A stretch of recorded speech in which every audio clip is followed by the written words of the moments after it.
Field marshal जो हैं वो चारों मुसल्लह अफवाज के कंट्रोल संभालना चाहते हैं और उनके लिए फील्ड मार्शल या फिर चीफ ऑफ डिफेंस स्टाफ का ओहदा जो है वो तख्लीक किया जाएगा।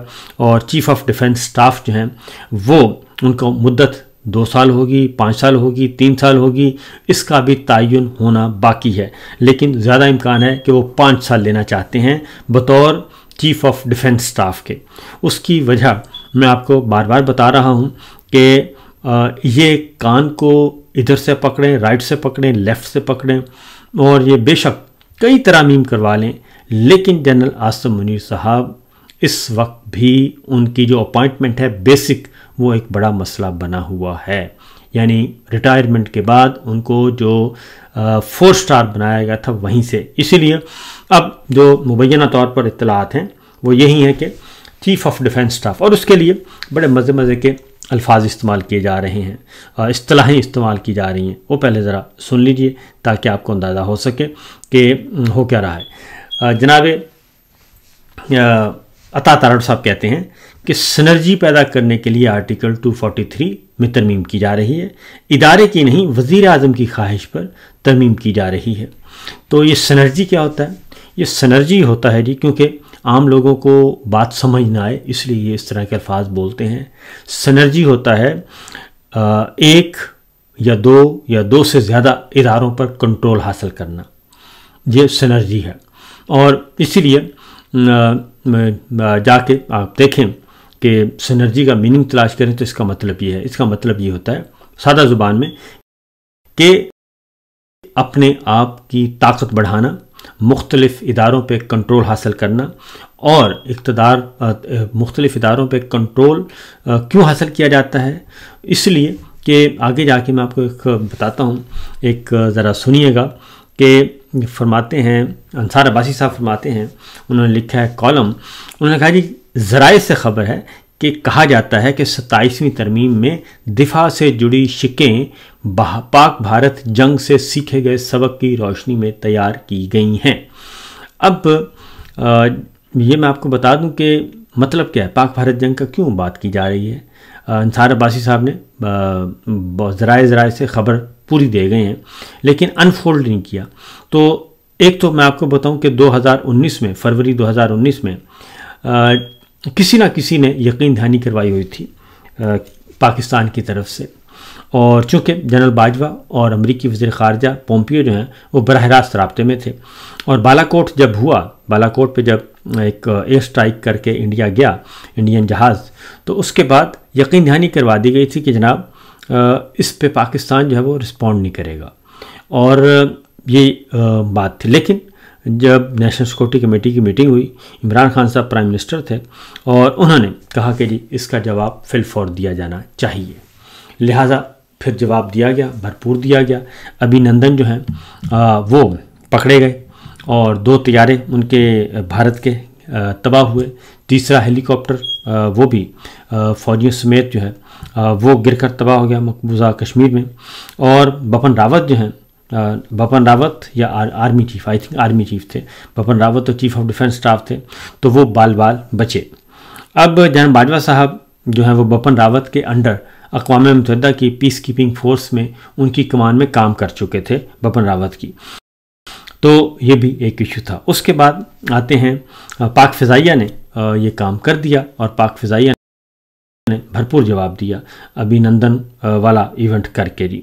और उसके बाद टी इज़ फैंटास्टिक वाला जो डायलॉग है वो बड़ा मशहूर हुआ पूरी दुनिया में। तो उसके बाद आते हैं फिर वो लड़ाई बंद भी, जनरल बाजवा ने अमेरिका से बात की और फिर शाह महमूद कुरैशी साहब ने बात की, और उस तरीके से वो सारी बातें हमारे सामने हैं। खैर वो एक अलग चैप्टर है जिसमें अयाज सादिक साहब ने कहा था कि जब जनरल बाजवा आए तो शाह महमूद कुरैशी साहब ने बताया कि उनकी टांगें कांप रही थीं, पसीने छूटे हुए थे कि भारत हमला करने वाला है। तो ये जनरल कमर जावेद बाजवा साहब के बारे में वो उस वक्त रिपोर्ट हुआ। तो अब आते हैं ये जो अभी पाकिस्तान और भारत की लड़ाई हुई है उसमें भी भारत ने ज़बरदस्ती, पहले तो उन्होंने एक हरकत की, उसके बाद उन्होंने बहावलपुर में हमला कर दिया और मुरीदके में कर दिया और सियालकोट में कर दिया। 3 इंटरनेशनल बॉर्डर क्रॉस किए 3 जगह पे और 3 सर्जिकल स्ट्राइक्स की। तो राणा सनाउल्लाह साहब से उस वक्त पूछा गया कि जनाब आप इसका जवाब देंगे, तो कहा गया कि अब हम जवाब नहीं देंगे, अब उधर उस तरफ से कुछ हुआ तो हम जवाब देंगे, अगर उस तरफ से कुछ ना हुआ तो हम जवाब नहीं देंगे। लेकिन फिर पाक फ़िज़ाइया ने, हमने देखा कि पाक फ़िज़ाइया ने जवाब दिया और भरपूर दिया और 5 तैयारे जो है उनके गिरा दिए। तो फिर ये कहते हैं कि पाक भारत जंग से सीखे गए सबक की रोशनी में तैयार की गई। तो वो कौन सा सबक था जी कि उसकी रोशनी में ये ज़रूरत महसूस हुई कि सनर्जी पैदा की जाए और तमाम मुसल्लह अफवाज का कंट्रोल जो है वो दे दिया जाए एक फ़र्द वाहिद को, क्योंकि जो अभी तक आ रहा है, जब तक आ नहीं जाता उस वक्त तक ये इसी तरीके से गुफ्तगू चल रही है। तो ये भी हुआ। तो फिर ये इसका मतलब क्या लिया जाए?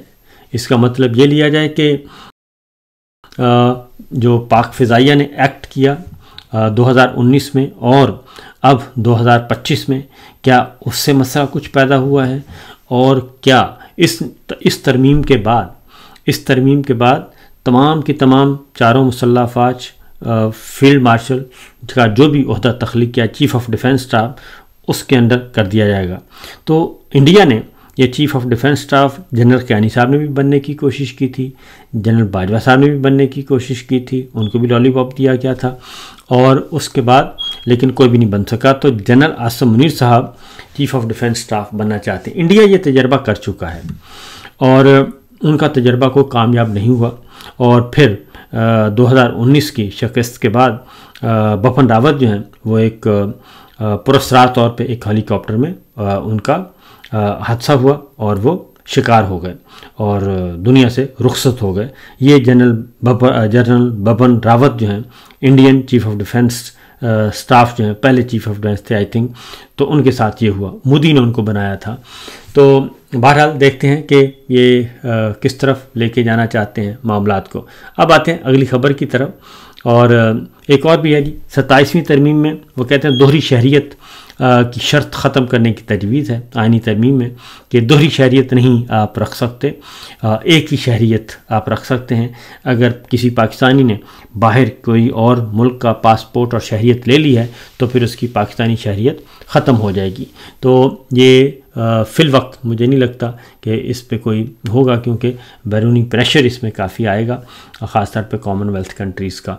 तो बहरहाल क्योंकि कुछ मुल्कों में तो हमारा है कि आप दोहरी शहरियत बेशक वक्त नहीं रख सकते, कुछ मुल्कों में ये छूट दी गई है कि आप रख सकते हैं। तो देखिए आगे आगे होता है क्या। अब आते हैं जी अगली खबर की तरफ, वो है खैबर पख्तूनख्वा का मामला।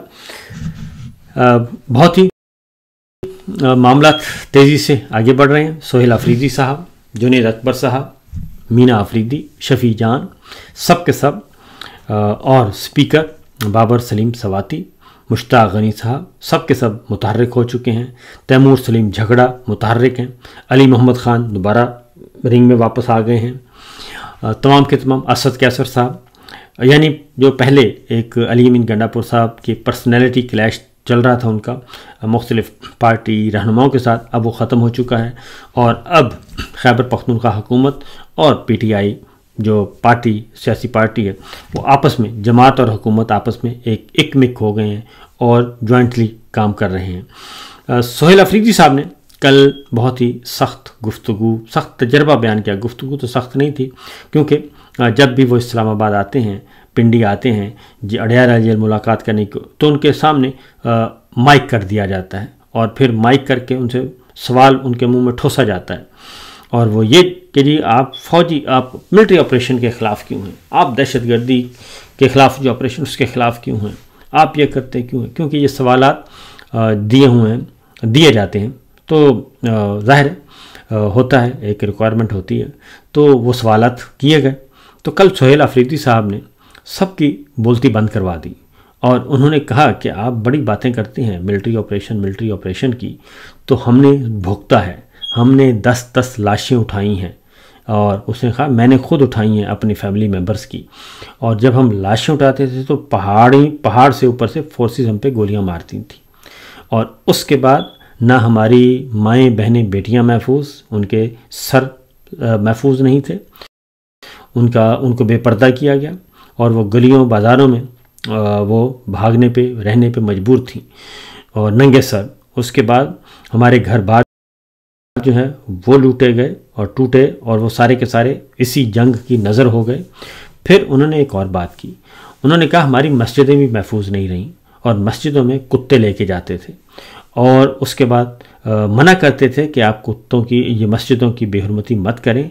तो वो कहते थे कि जनाब आप भी कुत्ते हैं, आप और इंसानों में और इनमें कोई फ़र्क नहीं है, आप में और इसमें। लिहाजा ये हद तक उन्होंने कहा कि हमारी तज़लील की गई, तो हम ये सारी बातें कैसे भूल सकते हैं। और इसके बावजूद उन्होंने कहा कि हमने पाकिस्तान जिंदाबाद का नारा लगाया और पाकिस्तान के साथ खड़े रहे और सिला हमें ये दिया जाता है कि अब एक और जंग और हम गद्दार ठहरते हैं। तो कल उन्होंने बहुत जवाब दिया है टिका के।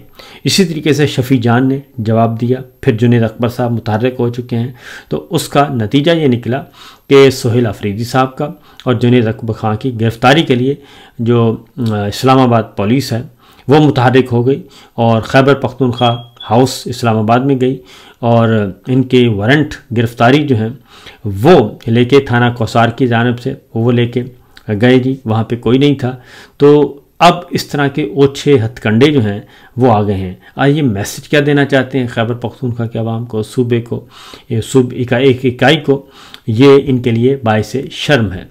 और उसके बाद सोहेल अफरीदी साहब ने कहा कि अपने मौक़िफ़ पर कायम रहूँगा और इमरान खान के नज़रिए को नहीं छोड़ूंगा, मेरी जान भी जाती है तो चली जाए, मैं पीछे नहीं हटूंगा। तो उनका फिर शफ़ी जान का ये सवाल करना, जुनैद अकबर साहब ने सवालात उठाए, तो उसका नतीजा ये निकला कि सोहेल अफरीदी और जुनैद अकबर दोनों के गिरफ़्तारी के वारंट जो हैं वो कल मंजर आम पे आए। और इसका सिर्फ़ एक ही मकसद है ये सारी इक़दामात का कि किसी भी तरीके से जो पाकिस्तान के अंदर जो एक जाली निज़ाम है उसको दवाम मिलता रहे।